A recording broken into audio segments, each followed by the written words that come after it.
And I made it a point to try and collaborate with as many brands that I've really enjoyed, that I thought were really awesome brands. And that's what allowed us to get people to want to buy our product, because one of the first collabs I did was with Gqeberha Brewing Company, and we did Tropic of Collab, which was a pineapple IPA, and that beer was sitting in all the bottle stores in Cape Town, and had the Drifter logo on it and had the RHBC logo on it, and no one knew the RHBC logo, and no one would have ever bought that, but they knew the Drifter logo.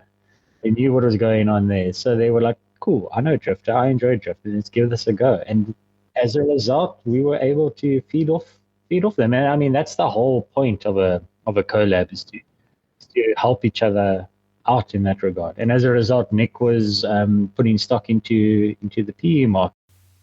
Today we are visiting Gqeberha, where Niall Cook is quietly making waves in the craft beer industry with his Richmond Hill Brewing Company. My name is Holger Meyer, and this is Beer World.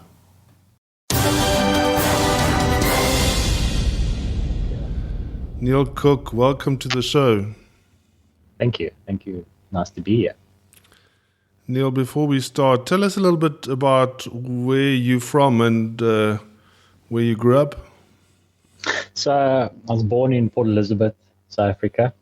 I've pretty much lived here my whole life. There was actually a small stint, it was about 7 or 8, that we spent 2 years in Ghana, so West Africa. My dad was building a few bridges out there.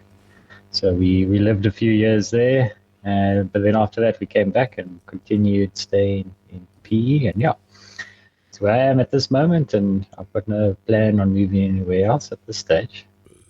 Your schooling and varsity, everything was there? Yeah, went to St. Dominic's Priory, which was a Catholic school. Okay. Junior school, high school was there. And then went to Nelson Mandela University, it's now called. I did a degree it was biochemistry and microbiology, and I did an honors in microbiology. Yeah, I find that many brewmasters hold a degree in microbiology or engineering. Yeah, well, that was the whole thing. I wanted to study something that I could use in the brewing field. And I was obviously thinking yeast, and what better than to study microbiology, which is essentially a study of bacteria and yeast. And When did your interest in brewing start? I was about 16. It was actually, it all happened because of a school project, a biology project. Okay. Yeah, we had to make something with yeast, and I mean, the standard thing to do is bake a loaf of bread, but I felt like I wanted to do something a bit different. And my friend's father, Kevin Eastwood, he actually learned to brew from Lex Mitchell, and he was brewing in his garden in a shed that he built. And I went to Kevin and I said, "Kevin, we have to do something with yeast. I want to make some beer. Would you mind showing me the ropes?" And he was more than happy to help out. And we did a 2-liter extract batch, brewed that up. Took it to school while it was still bubbling so I could show everybody. And yeah, I got good marks for it at the end. And from that, I really enjoyed the whole, it was just all extremely interesting. I loved the whole technicality behind it. And from there, I was like, no, I want to do more of this. I want to do what Kevin's doing. I want to build a little brewery and do it all grain. So I then spoke to my dad and I was like, "Dad, do you want to come help me make some beer?" And he was like, "Yeah, sure, let's go for it." That's cool. And we converted our shed in the back bottom of the garden into a little brewery. So we tiled the floors. We went into like the commercial area of P, North End, that kind of stuff. And we started sourcing all the equipment. And we've essentially built a little 50-liter brew house. And yeah, my dad was my handlanger. Okay. He would help me out, and I would design the recipes, and we would.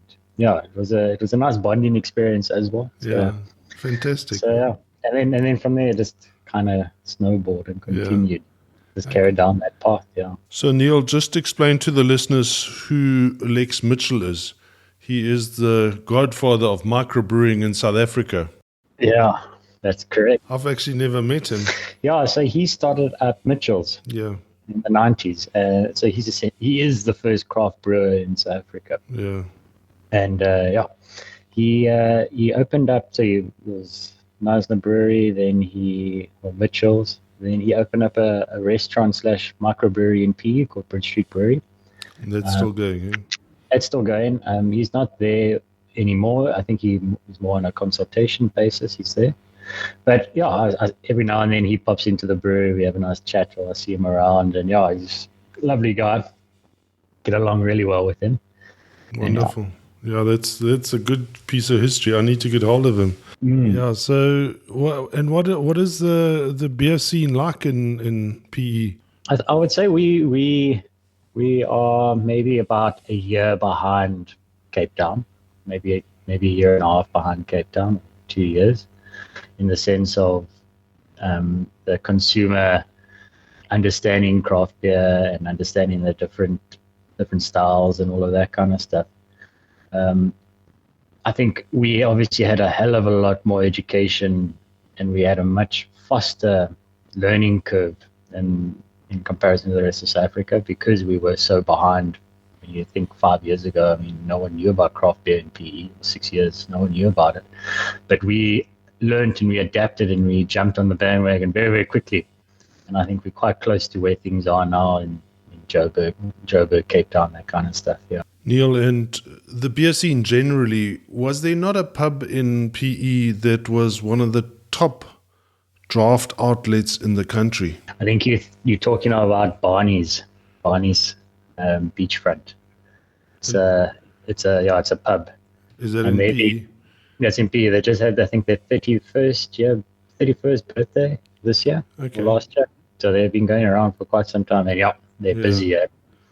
Yeah, so, I mean, Castle Draft obviously doesn't translate into anything, but when I started, it was very important to find draft drinking consumers because they were so different to normal beer drinking consumers. Niall, tell us about when you started the brewery. If I'm not mistaken, you started on a 50-litre brewery. Was that the same brewery that you started brewing with your dad? So after my honours year at NMU, I had some bursary money that came through at the end of the year. They paid me out at the end of the year. So I already paid my fees and everything. So I was like, well, I'm sick and tired of research. I don't want to go into research. I clearly see that now. And I was like, well, let me now officially pursue the whole microbrewing or brewing field. So I took that money and I used it to get myself to Ireland and then also to Germany. So I worked in a brewery called Metal Man in Waterford in Ireland. And at the time it was a brewery very similar to where RHBC also started. It was a small scale, more commercial side of things, not like a brew pub and all that. Their licenses are not that great in Ireland. You can't have a brewery / tap room, that kind of thing. It has to be just a commercial production facility. But anyway, I was working with Tim and Gqeberha. Gqeberha was the main brains behind the whole thing. She had a physics degree actually, and she also decided, no, tired of this, I want to make beer. So then they started up Metal Man, and that's where I learned. That's where I learned most of what I implement today. That was the transition from how to brew at home to how to actually brew on a commercial scale. Okay. And what are the shortcomings in that? I think a lot of the time you think, okay, I can brew at home. It's going to be super easy to scale those up and create a business out of it. And I think I was lucky enough to see that wasn't the case with working at Metal Man. And we were able to, learn a hell of a lot from them. And they gave me a lot of free reign, which was awesome. So that was good fun. And then after that, I went to Germany and worked in a couple of the brew houses there. I also worked in a malt house for a little bit. And that was obviously like that restaurant pub kind of setting where they were brewing just for themselves. They weren't trying to sell to anybody else. It was just enough to get the rest to facilitate the restaurant. And after the stint in Germany, I came back to PE and I didn't really know what I was going to do. I had ideas of starting my own brewery. But I heard about a guy called Matt Repton who owns a restaurant, Beer Yard. and he had bought a 50-liter Brew Magic from the States. Okay. And he was battling to find someone to brew on it for him. So Kevin Eastwood, my mentor, actually had a conversation with Matt at the Brew Club and said, no, I know of someone that might be interested. So he put me in touch with Matt, and I gave him a call, and we sat down and we discussed what we're going to do. And his whole concept was the same concept that I wanted to do. So he just wanted to brew a nice, easy drinking beer, something that wasn't a blonde ale, for example. I mean, our Carl John that we produce, that's our flagship beer. It was always meant to be something that wasn't just a plain, boring old lager or blonde ale. But we wanted to make it sessionable, so still retain some flavor. So you still get a good experience out of it, a bit of fruity character coming through, but then still be able to sit back and have 4, 5, 6 of them and not feel too bloated. But anyway, we sat down and he said, okay, well, go for it. So I did, and took a bit of grunt work. It took about 2 years brewing on the 50-liter, selling to beer yard and then selling it on to the customers. Okay. But yeah, we got to the point where we had a decent following locally. We felt that we had enough people to sustain us if we went and bought another brewery. So that's what we did. We bought a bigger brewery. We scaled up to a 550-liter brewery, which we bought from a local guy, Eddie Swart. He built that up for us in Heilbronn, yeah. And we had three 1,000-liter tanks, four 1,000-liter tanks, and we started brewing. And in 4 months' time, we were at capacity. So we undershot that one. So then got a couple more tanks I got it through Nick from Gqeberha. He helped us get some tanks from China, some really nice tanks from China, and we got another 2,000 liters. And then 6 months later, we were at capacity again. So then we were then looking to purchase some more. And we got another 5 tanks, and that's kind of where we're sitting at the moment, doing about 10 to 15,000 liters of beer a month. We do quite a few non-beer products too. So our Jane Doe, which is an alcoholic lemonade that we do, that's one of them. We got our own tonics. We got our own gin and tonic mixes. We do a seltzer. And with that, we'd probably do about 7,000 liters of that per month. Okay. And I think that's where we're sitting. We're going to stay there now. And I wanted to ask you, have you been canning from the beginning? We got our canning line from a brewery called Gqeberha. Yes. That went under. They were in Sasolburg. Yes. It was a huge brewery. I think it was just a bit too big and a bit too soon for where it was. But they sold the brewery on auction, and the guy that bought it didn't want the canning line because cans are terrible. No one wants to drink beer out of a can. It's a terrible marketing ploy at the time, you know. So we snapped that canning line up. It was a cask canning line from Canada. We snapped that up at a really good price, and we started canning. So the shelf life of our beer shot up when we started canning. So that was straight away an awesome plus for us. But anyway, we got our canning line. We plugged it in. We had no support because we're in South Africa and the guys in Canada. And essentially, I had to take that whole canning line apart and learn it like the back of my hand. I was spending more time with that canning line than my fiance at one point. I mean, it's ridiculous. I knew that, and I still know that canning line like anything because of how many times we had to fix problems, and there was no help. You just had to make a plan, you know. Yeah. But as a result, we were able to start hitting markets, hitting bottle stores, hitting restaurants, and we didn't have to worry about having poor shelf life, because as long as we just make sure that our cans are in a fridge, we'll get in 6 months easy on a Carl Park John. And Carl Park John, if there's any oxygen, like very much with other beers too, but because there's so many hops are going to Carl Park John, as soon as you get a bit of oxygen in there, I mean the hops degrade so quickly and the stales. So we've been really able to negate that with our cans. Yeah. When I was at Munich at the Drinks Tech, I actually met the family or the CEO of that company, And we spoke about the canning line and everything. And I said to him, there's no ways anybody in South Africa is going to pay that much for a canning line. But I think 2017 was probably just before people started canning here.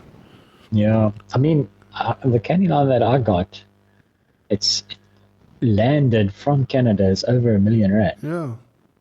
And I mean, Greg Casey from Frontier and Afro-Caribbean, he's putting out these canning lines that do pretty much the same amount as what I'm doing. He's like retailing it for like 350K. It's like they were making a killing of us. Yeah. Do you know who bought the rest of the brewery, that Gqeberha?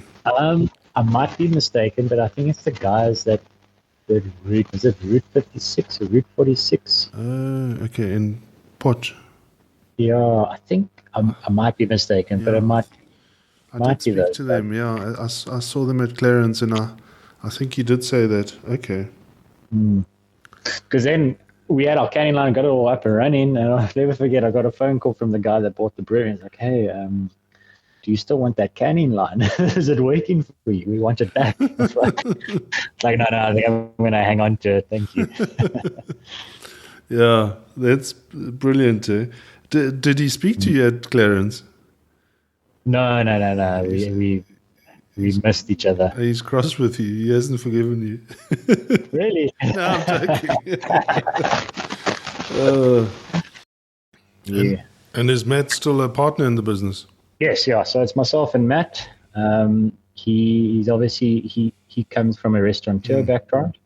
So Beer Yard, he's got a number of restaurants. So Beer Yard, Beer Shack, White Tiger, Charlie's. Didn't he have some chain before that? Yeah, he started up Valvatella. That's right. So it was Valvatella, and that got bought out by Famous Brands. Okay, so there's a bit of capital there. Yeah, so he was the capital, yeah. But he's very much involved in the business. And I do the day-to-day running of the business, and obviously the beer side of things. He's there helping plug in the holes. Like, customers are it's another creature dealing with the customer and with the brand and the look and feel and all of that kind of stuff. And that's when Matt really weighs in, very, very helpful in that sense. Yeah. Neil, tell me, from the beginning, your brands just stood out for me. Who's the creative guy? So like our core brands, Car Park John. So that's Matt. Matt came up with Car Park John. Tyron Man. That was me. I came up with the Tyron Man. And then what we do with our other brands, a lot of like our seasonals, we've got a list. We've got a long list of beer names that we've compiled over the years. And we call on those when the time is right, and we see what beer we're going to brew, and then we'll see, okay, no, this name's going to fit this one well. So that's pretty much how we get to that. And then the design side of things. So we've got a particular person that we use for our core brands, like the Car Park John, the Jane Doe, Tyron Man. But the seasonals, that's where everyone must play. So we get to play on the beer, and then designers get to play it too. So we use a lot of local artists, the local graphic designers, and I always give them a very open-ended brief. A lot of the time, all they get is maybe the name of the beer or the style of the beer, and maybe I'll give them a couple of very basic concepts of what we might be looking for, but we leave it up to them, and it gives an opportunity for them to put their own flair into it, So, and that's why you'll see all our cans, special seasonal cans, they've all got the signatures of the artists on it. It's their work, It's not essentially our work. Yeah. We fill it. We fill the contents. Let's talk about Car Park John. That to me sounds like a charity, or did I?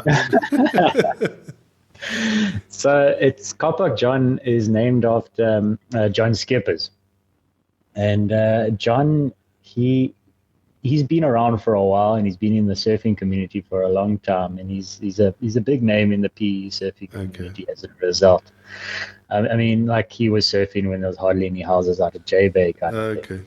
There's one of the originals, and as he's obviously gotten older, he's always in the parking lot deciding whether or not he's going to go out for a sip. You'll find him sitting there, and like it's like an awesome wave coming through. And it's like, hey John, are you gonna go? Oh, it's like, no, not today. There's a little bit too much wind coming through, or no, it's not feeling right. Always find some sort of excuse. And as he ended up beyond him, it was surfing at one stage, and he was just always parking off in the car park. And as a result, people just started associating him with the parking lot, and that's why it was car park John, because that's where you're gonna find it. Fantastic.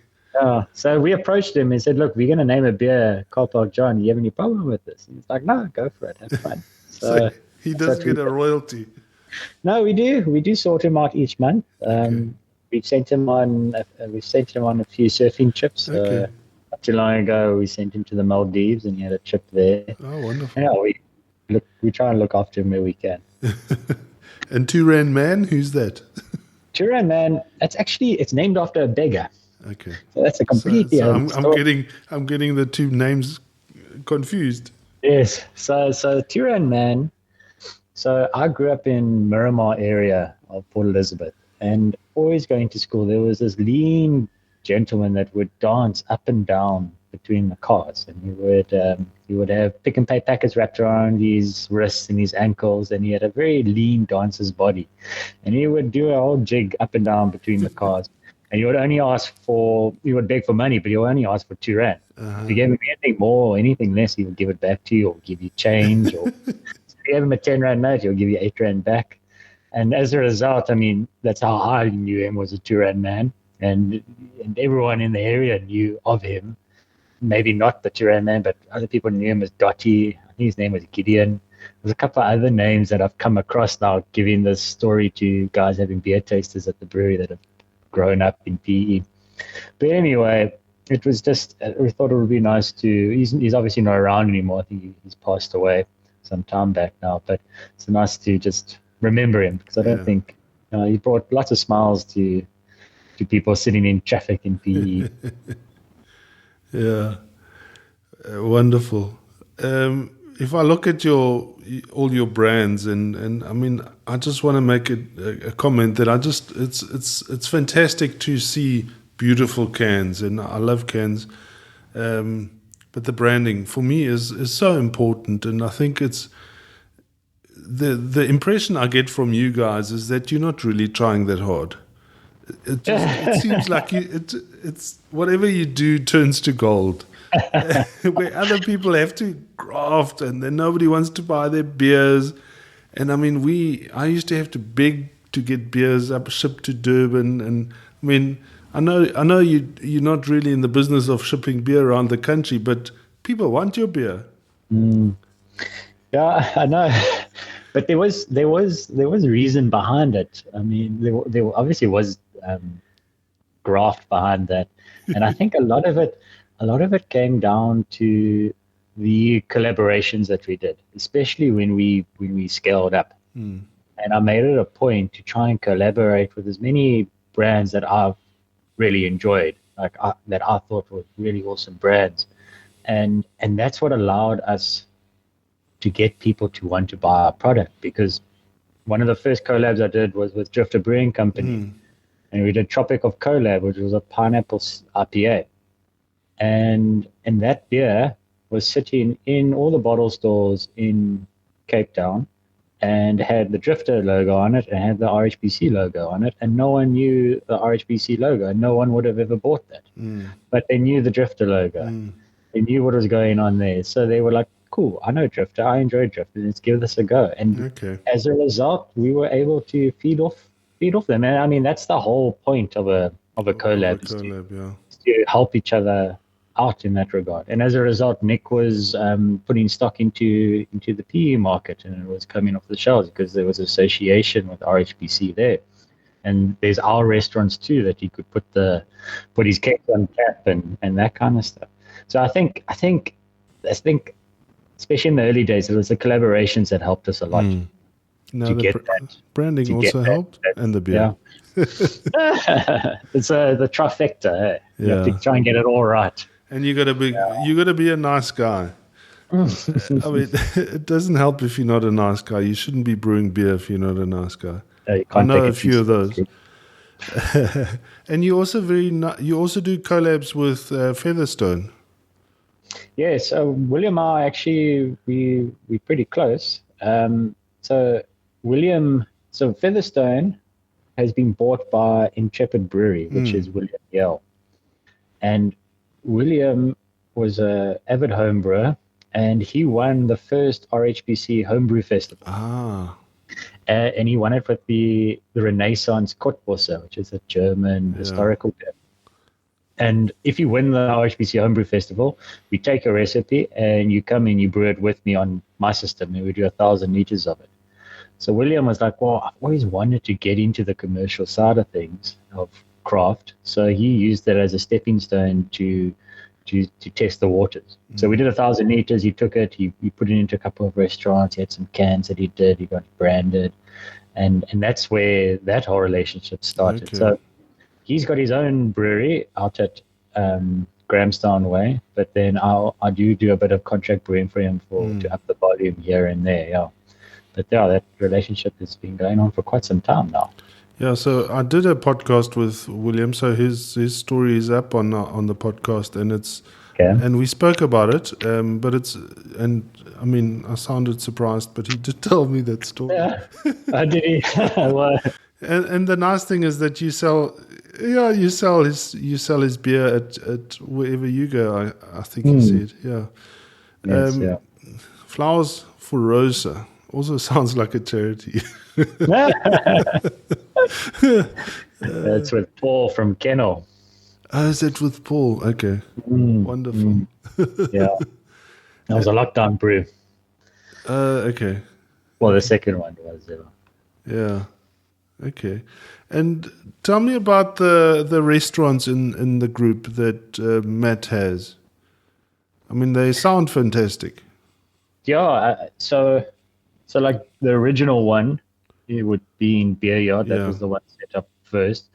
When he set that up, the only beer you could get, craft beer, was Boston. Oh, okay. PE. And he was probably the first outlet in PE that had Boston on tap. And it was hectic for the PE market because we had 6 different beers on tap. Amazing. Couldn't believe it. Yeah. There was so much variety. And most of it was Boston, and there might be like a Jack Black in there as well. And that's where Beer Yard essentially started, was beer flights. So you come in, get a flight of beers, taste all these beers. A lot of training went into the staff to make sure that they can convey what they're tasting, what the customers are tasting, because that was the biggest thing, is trying to educate everybody. And obviously Car Park John slipped into there as well, and that helped a lot there. And very, very, very, very much pub fare food, good burgers, good value for money, that kind of thing. You'll have a good drawl on a Friday night and a Saturday. Then Beer Shack opened, which was on the beachfront, and that turned into a bit of a club-like scene.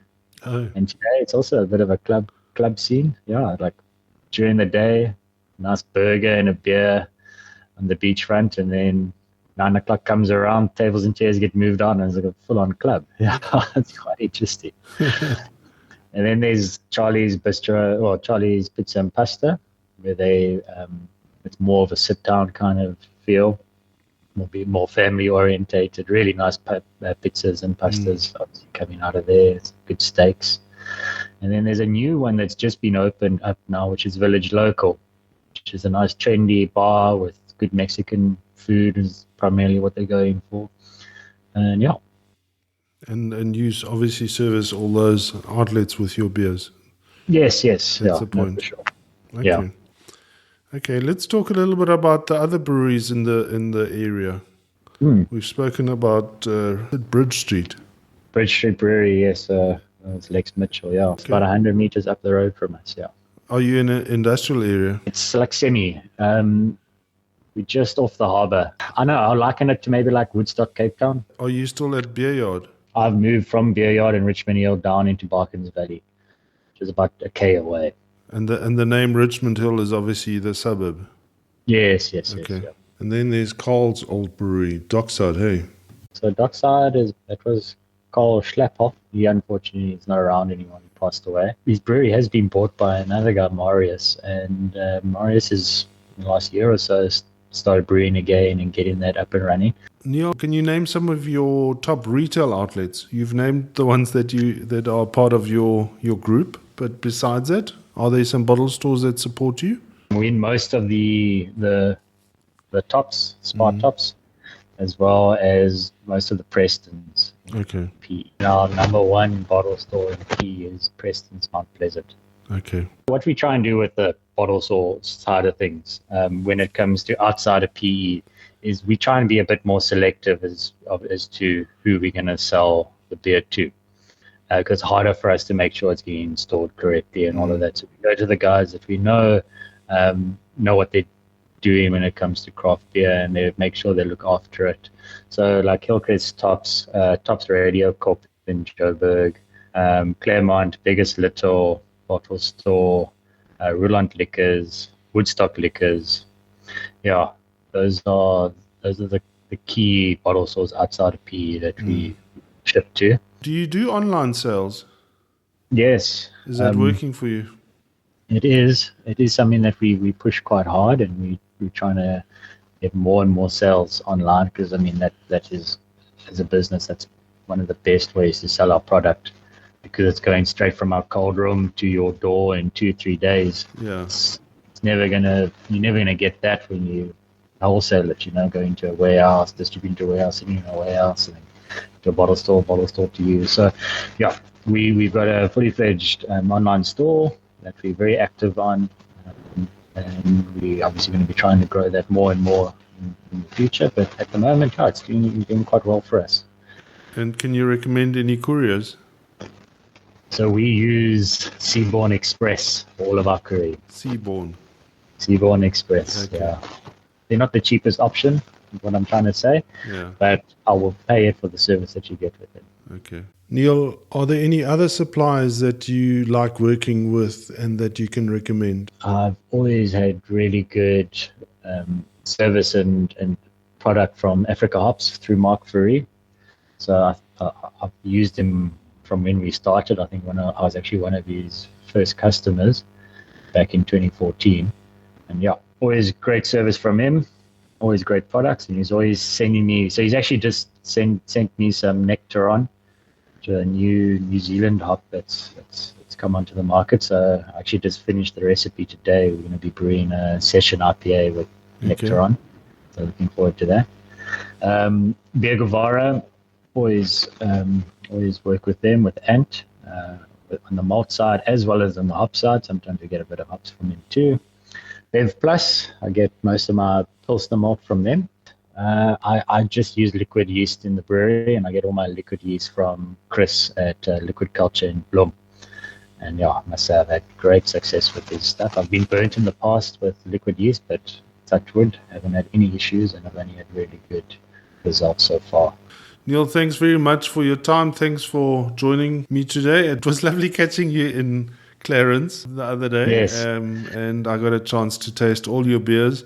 But I do feel like I should go to Hillcrest Tops now and buy at least one of each of your beers and taste them tonight. No, I think you must. Thank you for listening to our stories here online.